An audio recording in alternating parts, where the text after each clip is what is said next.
Think how much you'll learn if it's just you and no one else ever can. And it just teaches you. Alright, so we talked about instantaneous speed, average rate of change, and then that one example we did was talking about like writing an equation, taking the derivative, taking the derivative. The rest of this lesson is really all about velocity acceleration, and I kind of mentioned this the other day, but if s of t is your position function, when you take the derivative of that, it will always be the velocity function.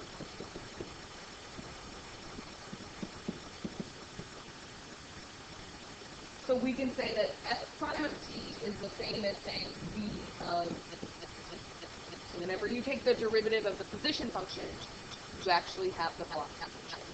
And then when you take the derivative again, so the second derivative of the position function is actually your acceleration function.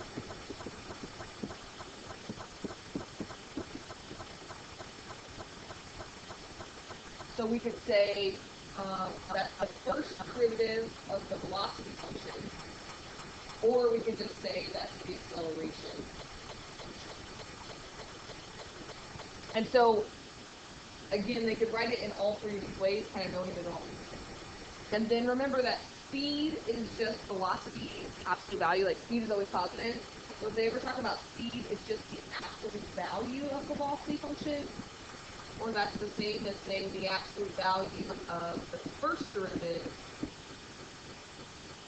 So speed's always positive, velocity can be negative.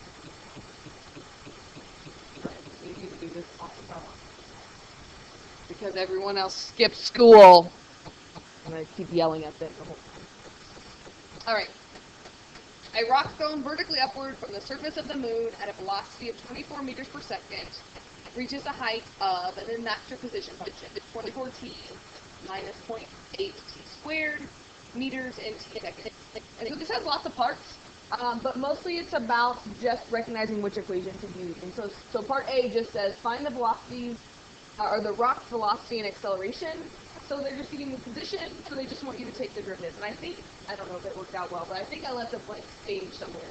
If you don't have to. So, but I'll just look at them. So if I want to find the velocity, that's just going to be, I'm just going to kind of write it with the notation. S prime of t equals theta v of t. And then the derivative of this would just be 24 minus 1.6. Hear that? And then again, thinking about, it doesn't ask for units, but just thinking about units, if this is in meters, if we take the derivative, it's now like the y's are in meters over the x's, which are in seconds. And so the units on this would be like meters per second.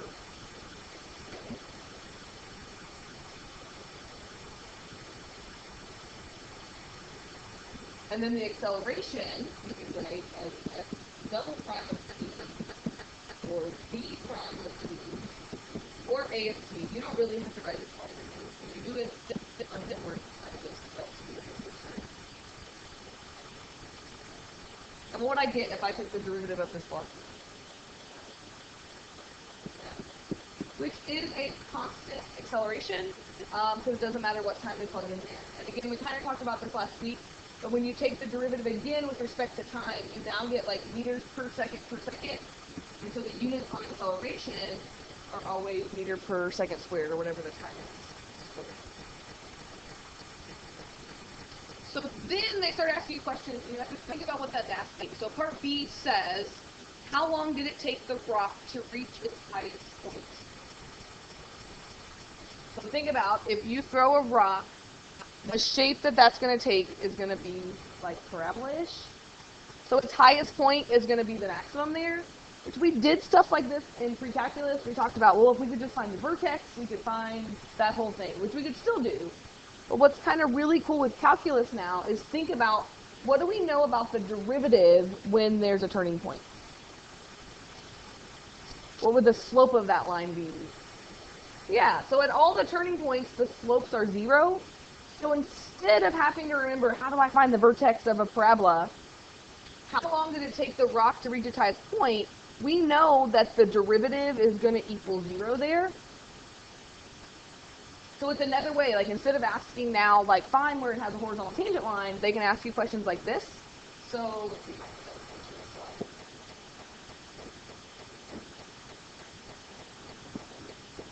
So how long did it take the rock to reach its highest point?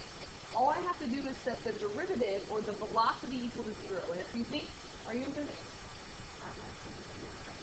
But if you think about the velocity of the rock at its highest point, the velocity, which is its derivative, would be 0. It kind of has that moment of no velocity before it comes back. So we're just going to set the velocity or the derivative equal to 0.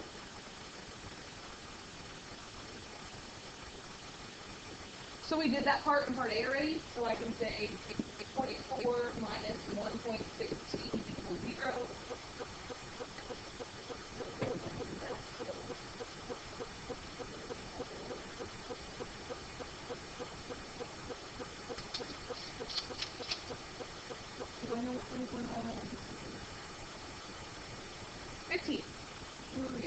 If I subtract 24 and I divide by negative 1.6, I get that it took 15 seconds for the rock to reach its highest point.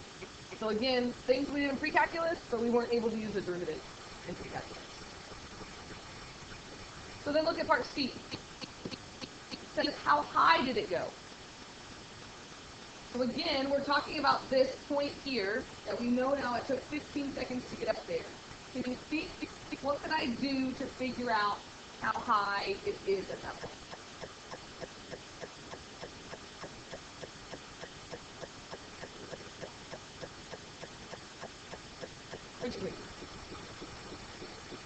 Position function, right? Yes. So we know it takes 15 seconds to get there, so all we have to do is find the height or the position after 15 seconds.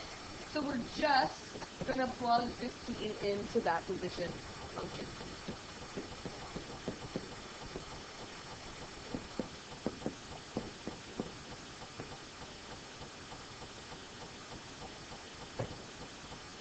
And I'll just use the calculator again.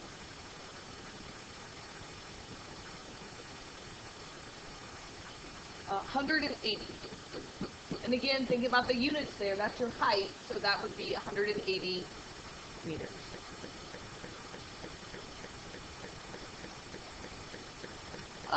So then it says, when did the rock reach half its maximum height, and how long was the rock aloft? That's exciting. So again, it's kind of thinking through what it's asking you to do. When did the rock reach half its maximum height? This is its maximum height, yes? So what would half of that be? 90. Sorry, I was just checking there. Half of 180 is 90. So we know half of its maximum height is just 90 meters. So what would I set equal to 90 on this? Would I set the original equation equal to 90? Would I set the derivative equal to 90? Say that again? Yeah, because that would give us the time when it's 90 feet, right? Yeah, I think so too. And so again, like parts C and D are not really calculus. It's just making you think like, what would I set up in this problem? And then it's just making sure you don't make silly algebra mistakes. Oh, why is this so gross? This is a quadratic, right? I'm going to add that over and then say minus 24t plus 90 equals 0. That was really gross.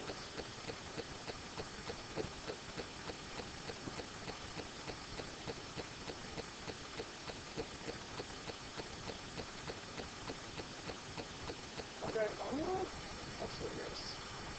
We could divide by 0.8, I guess. Oh, then that still gives us a decimal. I think I would just do the quadratic formula here. I don't know that there's a better option. If this was a graphing calculator problem, which I'll tell you on the AP test, they wouldn't give you something like this without a calculator, which means if this was a graphing calculator problem, do you know how to do that on your calculator and find the solutions on it?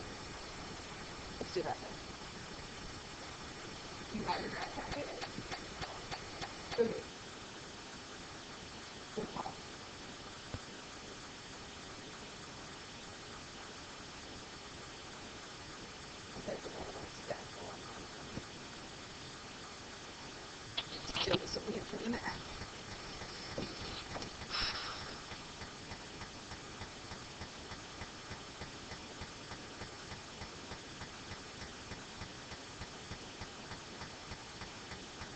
Okay, so if you're trying to find the solutions to an equation on your graphing calculator, you have some options.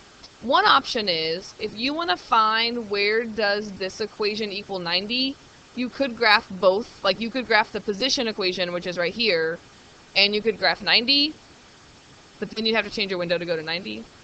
The other option is, think about, you want this to equal 0, which is like the x-intercepts, so that's what I normally do.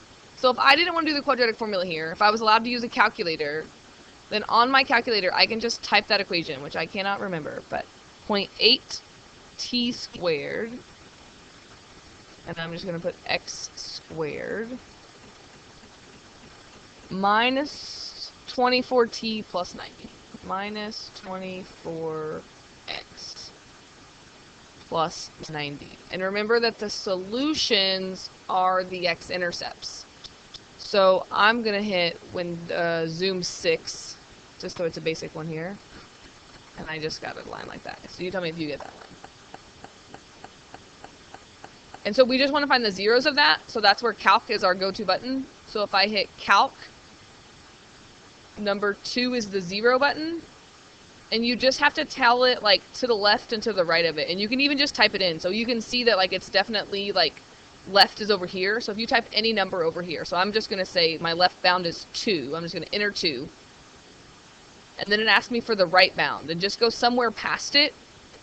So, 5, 6, any of those. I'm just going to do 5. And then it should ask you to guess. And again, you can type a guess in, or you can arrow and try to, like, arrow up and find that exact point. It doesn't really matter. And you hit enter, and it should tell you the 0 there on that. And that 0 is the solution. So 4.393. Oh, that's not right. 4.393.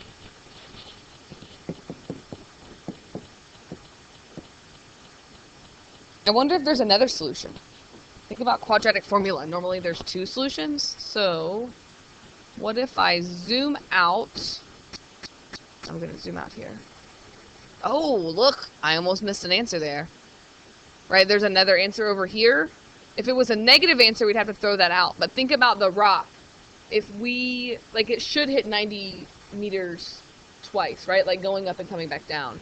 So we can do the same thing. So try it for this one. And I have no idea what those numbers are. So if I was going to find the 0 on this one, again, you just have to go to the left of it. So it really doesn't matter, like, how left you go as long as it's after the last 0. This is really... Oh, here I come back. Oh, I went too far now. Oh, I'm still going.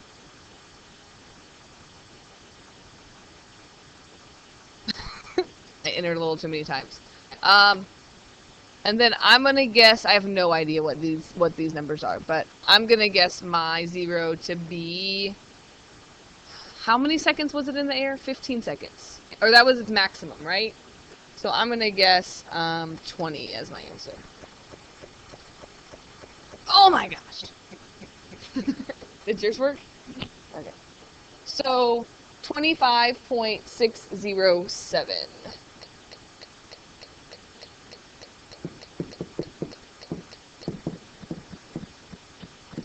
And I did 3 decimal places, because remember on the AP exam, if you're using decimals, you have to go to 3 decimal places, so it's always just a good habit to start rounding through. So I think that this is a good example to use your calculator, because this would be a question you'd have a graphing calculator. So just remember, if you have a graphing calculator, you shouldn't ever really have to do quadratic formula, unless for some reason the answers have the radicals in them, and then you would have to do that. But I'm telling you that graphic calculator stuff, they pretty much always use decimals. Alright, and then E says, how long was the rock aloft? Which means, how long were we in the air here? There's a couple ways to do this, I think. But, what do you think? If we're thinking about position, right? How long was it in the air? Means, like, when would it hit the ground again? So what would the height be? 0. So I think one way we could do this is we could just set this equal to 0 and solve that. So we could say the position function, and the position function equals 0. So I would get 0 equals 24t minus 0.8t squared. And again, we could use our graphing calculator, but just to remind you of some algebra on this one, you could just factor a t out, and you'd have 24 minus 0.8t. And notice we get two answers. We can set t equal to 0, and that makes sense because starting out it's at the ground also. And then if you set the other one equal to 0, that's going to be when it hits the ground again. And if you take 24 divided by 0.8, you get 30, I think. Which means that it took 30 seconds to travel. Another way to do it, because we have this parabola here, is to think about how long it took to get halfway across.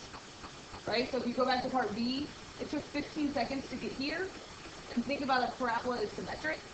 So if it took 0 to 15 to get up here, it kind of makes sense that it would take 15 more to get to the other side. Sometimes I forget that, and I do this, and I'm like, oh yeah, I could have just doubled that. So that's like the algebra part of where it's going from. Really, we didn't do much with calculus besides taking the derivative of that, but it's just kind of relating all that position function. Yeah. Oh my gosh. Let me work this out. Okay. So this one says, kind of the same idea, but instead of talking about a rock on the moon, it just says the particle moves along a line so that its position at time greater than or equal to 0 is given by this lovely cubic function. S is measured in meters and t is measured in seconds. So find the velocity, find the acceleration, when is it at rest, and then we'll talk about part B. So I'm going to be quiet for a minute and let you at least try to do part A and part B, and think about we answered that one like at rest. What are you going to do? At least try to do the first two. Okay?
you get that for your velocity? So then what did you do when it says when is the particle at rest? What? So when is the particle at rest, you set the position function equal to 0. So that would give you like the start and the top, like the start and the stop time, right? But what about the turning point in the graph? Wouldn't it also be at rest at those points? Yes. So when it says the particle's at rest, you want to think about that saying with the velocity, aka the derivative, is equal to 0. So think about any time it has like a turning point, it's gonna be at rest at those points. Does that make sense? Okay. So that makes it a little easier to solve. It's still a kind of ugly quadratic, which means I still think you could just use your calculator on this.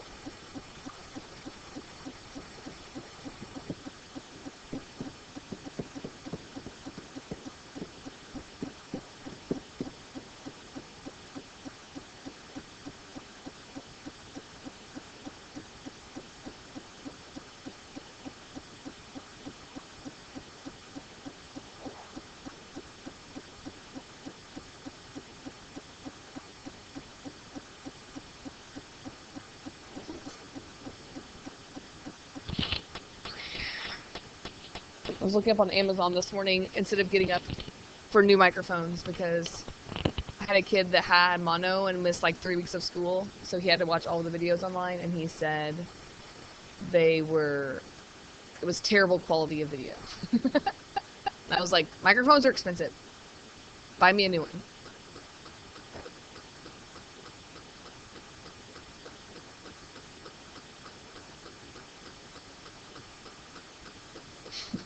How does my computer just freeze up?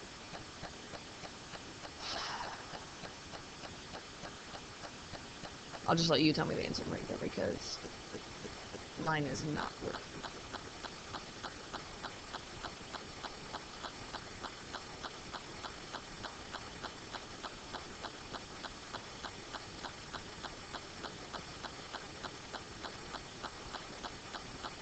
Alright, mine didn't work. What did you get?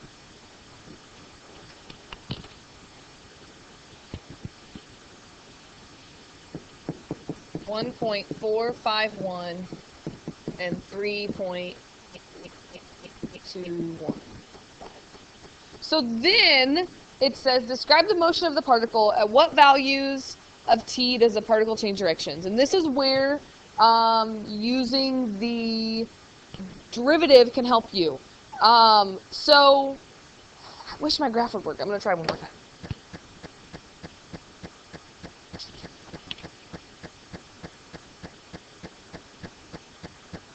It's just like spinning.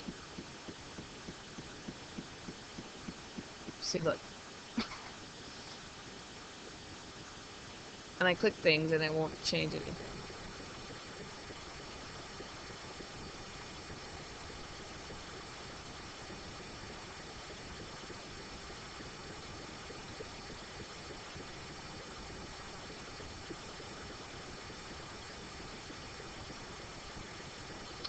Alright, maybe I'll just go to Desmos. That's what I'll do.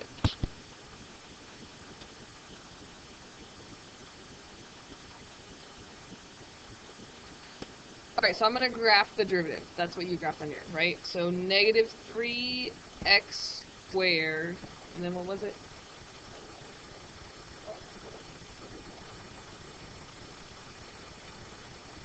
Minus 14? It just looks something like this. So this is the graph of the derivative. So what we know by looking at this is that the derivative is negative here, or we know that the velocity is negative because those are negative values up until that first turning point, and then it changes to positive values. So this is the derivative graph. So then this we know that the derivative is positive, or that the velocity is positive, and then it changes back to negative. That's what it means by describe the motion. Did I leave a blank page for this one too? So describe the motion I don't really know much about it. I could figure out that, I like to say where it starts. So like at time equals 0, the particle is at, and think about that position function. If I plugged 0 in there, I would just get 8, right? The particle is at position, I'm just going to say 8. And because what we just looked on the graph of the derivative, we know that it's moving in a negative direction. So when we're talking about a particle moving along a line, usually we say like it's moving backwards if the velocity is negative. So I'm going to say it's at position 8 and moving to the left or moving backwards or moving in a negative direction. Any of those are okay to say. I'm just going to say moving backwards. And I know that because the velocity is negative. And I know that it moves in a negative direction until that first point where it stops. So I know it's doing that until time equals 1.5451 seconds. So that was my 0 on my graph. So I know it's moving in a negative direction until then. And then because the derivative is positive, I can say until t equals 1.51 seconds, then it moves in a positive direction, or it moves forwards.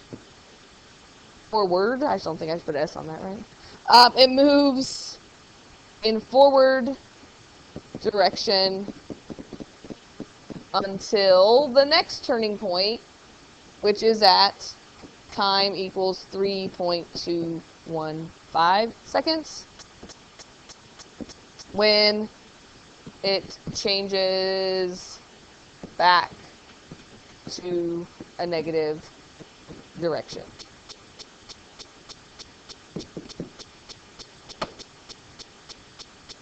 And tomorrow I'll show you what the book says on that, how they write it a little bit differently. But when it says describe the motion, they just want you to realize that if you know where it turns and you know whether it's positive or negative, you can tell where that particle is moving for those times. All right, and I usually say don't stress a lot about that right now, but it's just something to be aware of that we're going to talk a lot more about. Okay, I think I got one more. So it says the position of a body at time t seconds is given by this. Find the body's acceleration each time the velocity is 0. And I always used to put a question like this on the homework, and I don't remember if there's one like that or not. It's book homework now. I think there is. But people always get confused on this because there's both acceleration and velocity in the same problem. The end result is we want to find the acceleration, but we can't do that until we answer this part. So step 1 is you have to find where the velocity equals 0. So step 1, find the velocity. Ooh, excuse me.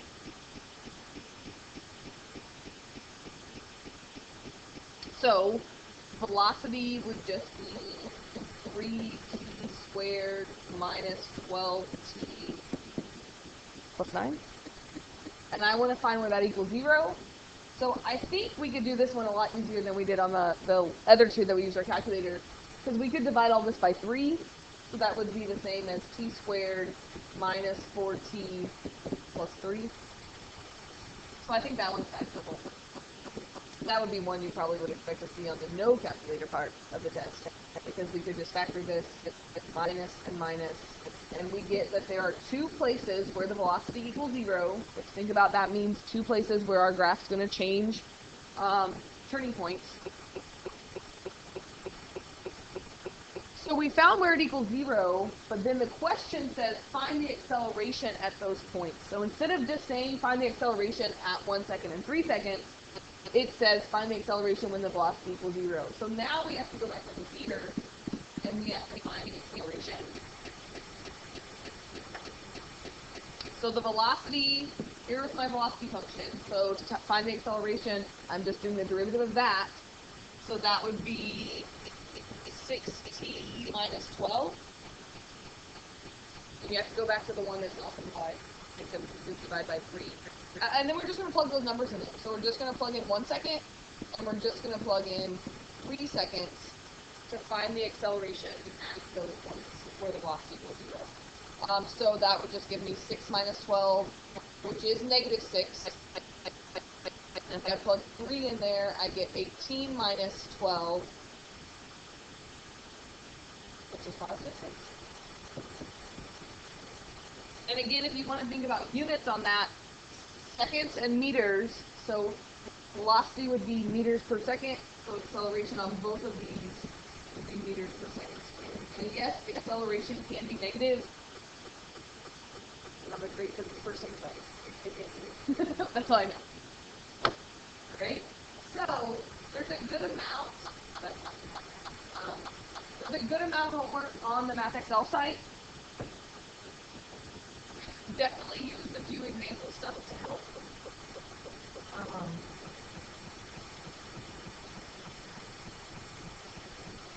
Some are quick, like what is velocity or what is acceleration, and some are going to go like ABC cards of the words that we're getting together. I think it was report day 1. Yeah, there's 9 questions, and question 1 is like the one that we did last week, where it talks about surface area. You might need the equation for surface area if that was here.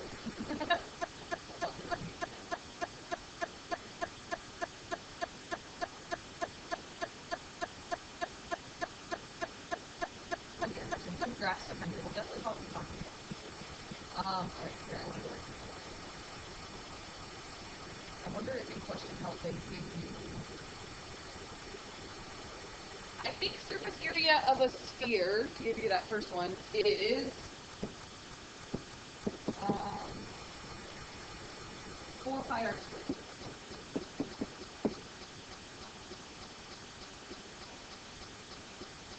Oh, look, it says right here, the surface area of a sphere in the radius r. I'm pretty sure the answer to part A there is 4 pi r squared. I don't know how they do the result on that. There's one on the homework that I always gave out a textbook that has volume of the sphere, which is 4/3 pi r cubed.